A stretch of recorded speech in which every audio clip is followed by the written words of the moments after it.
Hi, Andy here, and today we're going to talk about 10 ways that you can improve and be more romantic in your relationship. My husband and I have been married for 20 years, so we know a thing or two about keeping things interesting and keeping the romance alive. So some of these things might sound a little weird, but give them a try. I promise they will help.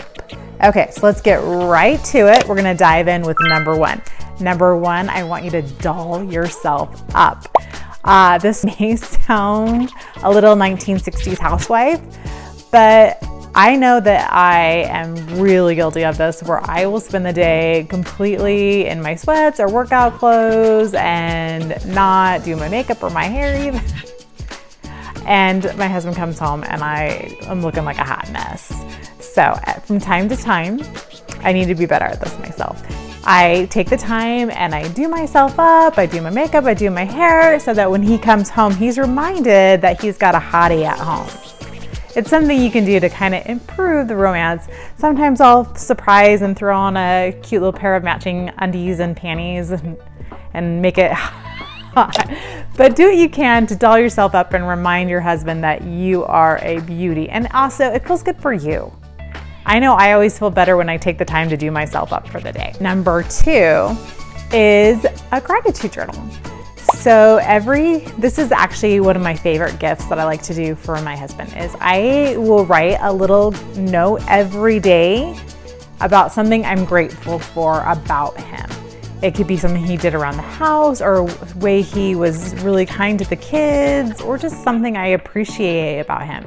And I will do that for an entire year, and I'll give it to him as an anniversary gift or a Christmas gift. And it really is just a little reminder for myself every day, and focusing on those things that I am grateful for about my spouse. And that helps me stay in that remembering the good things about things that he does, instead of focusing on the things that maybe drive me a little nuts. Because we have been married for 20 years, there are things that drive me nuts, but I like to focus on all the things that I love about my man. And number three, you're going to serve your spouse. There's nothing more loving and kind to do than finding ways to love your spouse and show them that you care by serving them, especially if their love language is acts of service. This is a big way to show them love.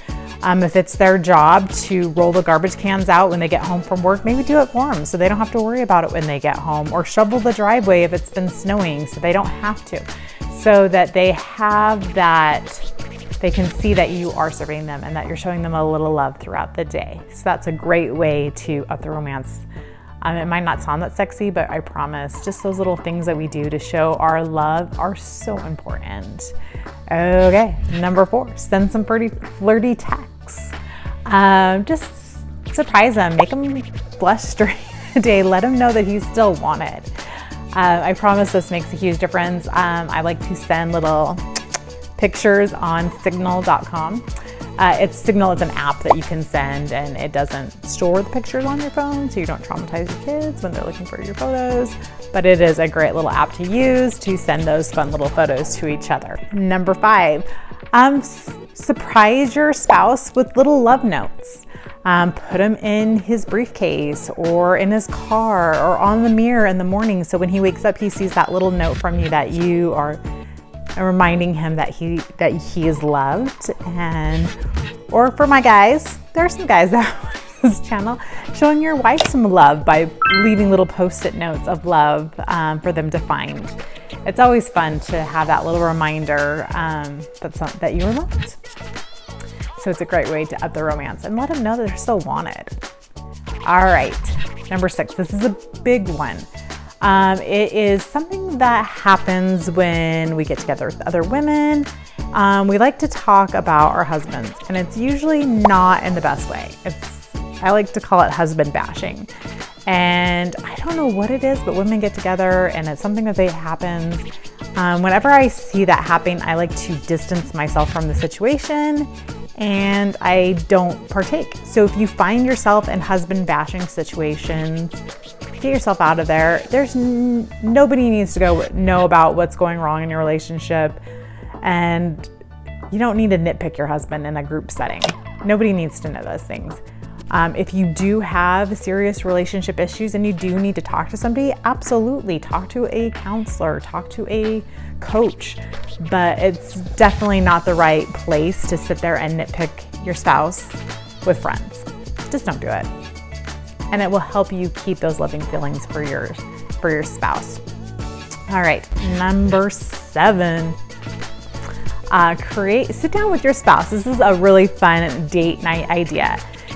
Is to create a naughty bucket list. So all the little fantasies that you have that you've been wanting to play out, sit down and write them out and start working through your list. It's a great way to add some interest and some intrigue and some fun back into your love life. I promise this is a really fun activity, and I'm always surprised at what Kelly comes up for his bucket list. And it also helps me kind of think about what I want and what would be fun to me. So that's a great way to improve the romance. All right, number 8, schedule regular date nights. Still continue to court each other. It can be just as simple as going out to eat, or you can, tackle some of those naughty bucket list items. Just spend time, just the two of you.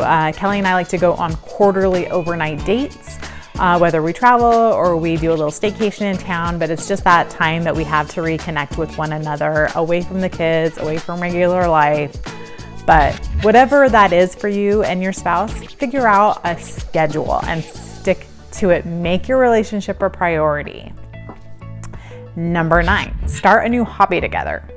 Find something that you both are kind of interested in and learn something new together. One thing that Kelly and I cannot do together is play sports. We're both super competitive, so we tried to do tennis together one time. It did not go well. So find something that you both like to do that you can do together and have fun. Kelly and I really love hiking together. So during the summer and the warmer months, we'll look online and try and find fun hikes that we can do together. And that's a new hobby that we took up, and we really enjoy spending time together and being out in nature. So find something that you can do together that's a little bit different to improve that romance. All right, and number 10. Last one. Try new things. And what I mean about that is we did try a new hobby. We have a naughty bucket list. It's really easy, especially when you've been married for a really long time, to settle into a routine in the bedroom. It's simple. Find some new things. Go online. Order some new toys. Have fun. Sometimes, especially if you are from a Christian background, like myself, it's very easy to not acknowledge the sensual part of yourself. And it is. We're sexual humans. It's important. It's a important part of your health. It's a important part of who you are. And it's something that kind of gets shoved under the rug and we don't talk about, but it is important. And it can be really fun to explore and do and try new things together as a couple. It's just important that you have conversations about what you're both comfortable with and what you're not comfortable with. But have fun, try new things, be adventurous. And those are some fantastic ways that you can up the romance in your relationship. I thought this would be a fun little topic with Valentine's coming up. Have fun, friends. And remember that sexual health, your marriage, they're so important to your overall health. Much love, and we'll see you next time. If you love my videos, please like and subscribe, and I will see you next time.